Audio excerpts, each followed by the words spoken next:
الحمد لله الذي هدانا لهذا وما كنا لنهتدي لولا أن هدانا الله أشهد أن لا إله إلا الله وحده لا شريك له وأشهد أن سيدنا محمدا عبده ورسوله اللهم صل على سيدنا محمد الفاتح لما أغلق والخاتم لما سبق ناصر الحق بالحق والهادي إلى صراطك المستقيم وعلى آله حق قدره ومقداره العظيم أما بعد فيا إخوتي الحاضرون أوصيكم ونفسي بتقوى الله وطاعته فاتقوا الله واعملوا الصالحات وانتهوا عن السيئات وقد قال الله تعالى في القرآن الكريم أعوذ بالله من الشيطان الرجيم بسم الله الرحمن الرحيم وعباد الرحمن الذين يمشون على الأرض هونا وإذا خاطبهم الجاهلون قالوا سلاما صدق الله العظيم. Hadirin jamaah Jumat sekalian, berikut ini akan saya sampaikan ayat dan hadis yang merupakan bentuk ketakwaan kepada Allah Subhanahu wa taala sebagai pesan takwa yang seharusnya setiap mendengarkan khutbah setiap Jumat, ketakwaan tersebut mendapatkan kekuatan, mendapatkan tambahan ilmu, mendapatkan tambahan pengetahuan.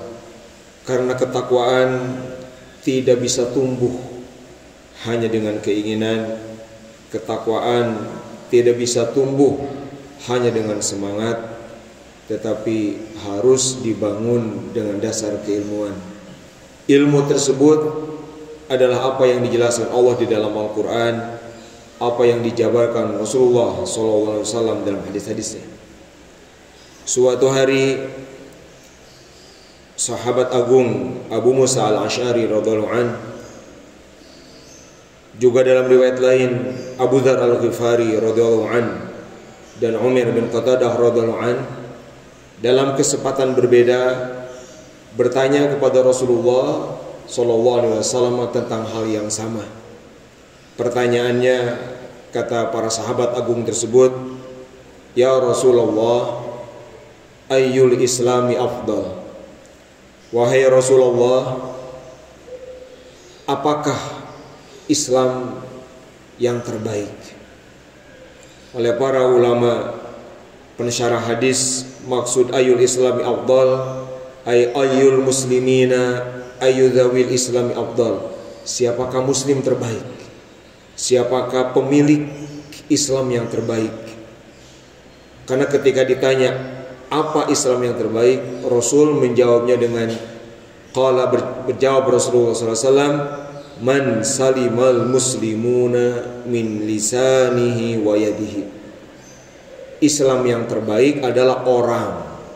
Berarti yang dimaksud Islam di situ adalah muslimnya.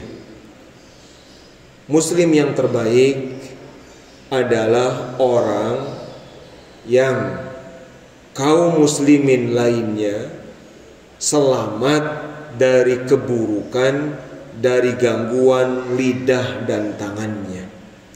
Itulah afdalul muslimin, itulah muslim terbaik, yaitu orang yang produk-produk lidahnya, yaitu ucapannya, kata-katanya selamat dari perkataan yang menyakiti, menyinggung, membuat orang lain tidak aman, membuat orang lain tidak enak, membuat orang lain tidak nyaman perasaannya.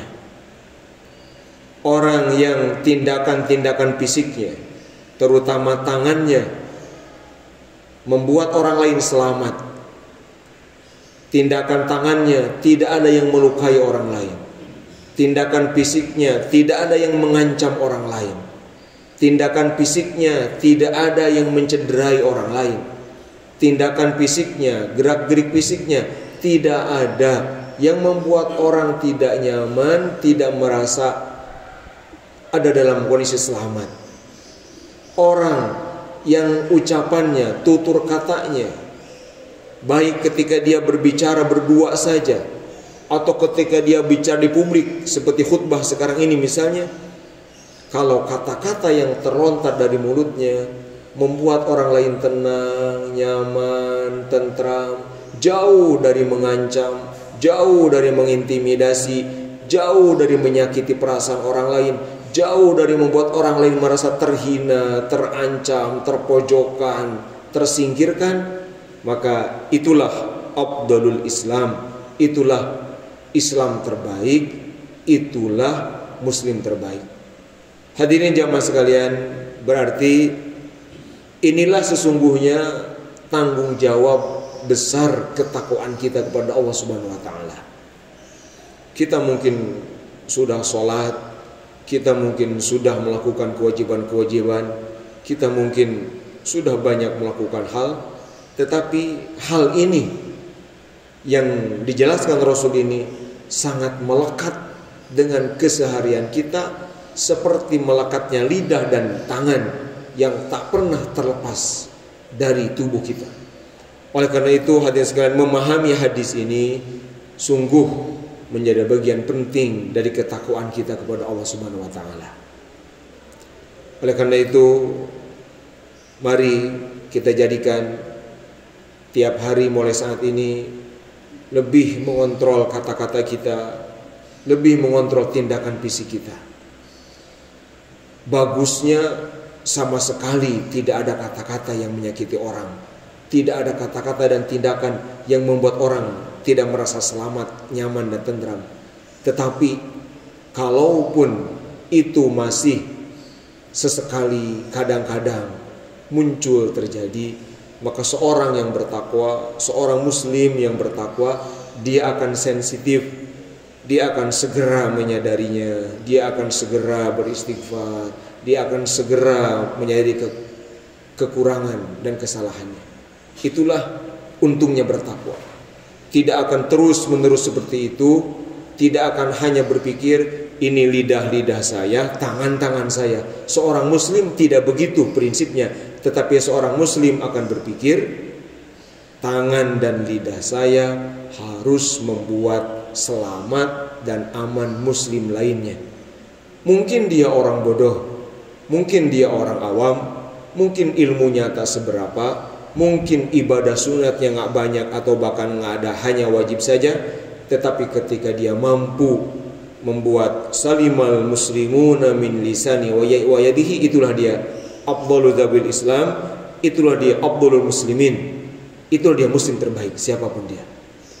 Hadirin sekalian, terkait ayat ini, maka di dalam surat Al-Furqan yang saya bacakan tadi, maka Allah pun menjadikan kemampuan menjaga ucapan dari menyakiti dan menyinggung orang lain sebagai ciri pertama kehambaan, ciri pertama orang bertakwa yang diakui kehambaannya. Allah mengatakan, wa ibadur rahmanil ladzina yamshuna 'alal ardi hauna wa idza khatabahumul jahiluna qalu salama. Di dalam ayat ini digambarkan bahwa orang yang diakui sebagai hamba Allah pasti orang bertakwa, pasti orang yang imannya baik adalah orang-orang yang kalau bicara ngobrol dengan orang bodoh itu orang yang tidak punya tata krama, orang yang tidak tahu sopan santun, orang yang tidak tahu etika, yang sebetulnya sewajarnya ditegur, sebetulnya sewajarnya kalaupun dikata-katakan kasar karena memang dia tidak beretika, tetapi ketakwaan dan keislaman yang disebutkan dalam hadis tadi akan membuat dia qalu salama, mengucapkan ucapan-ucapan yang membuatnya selamat dari tadi, selamat dari mengganggu perasaan, kenyamanan, keselamatan orang lain. Dia akan lebih memilih selamat dari mengganggu orang lain, dan sangat mungkin selamat itu wujudnya adalah dengan diam. Qalu salama bisa diartikan sedemikian rupa. Hadirin sekalian, mudah-mudahan ini jadi bekal kita untuk memupuk ketakwaan, memperbaiki ketakwaan. Setelah hari ini kita tahu benar bahayanya lidah dan tangan akan merusak keislaman jika tidak dikelola dengan baik. Tetapi sebaliknya, jika kita praktekkan apa yang ditanyakan oleh Abu Musa, Abu Dzar, Umair ini kepada Rasulullah, insya Allah, maka semua dari kita berhak untuk menyandang sebagai afdalul muslimin. Qala ta'ala wa ibadur rahmanil ladzina yamshuna 'alal ardi hauna wa idza khatabahumul jahiluna qalu salama. Barakallahu wa lakum bima fihi minal ayati wa dzikril hakim wa taqabbal minni wa minkum tilawatahu innahu huwas samiul alim.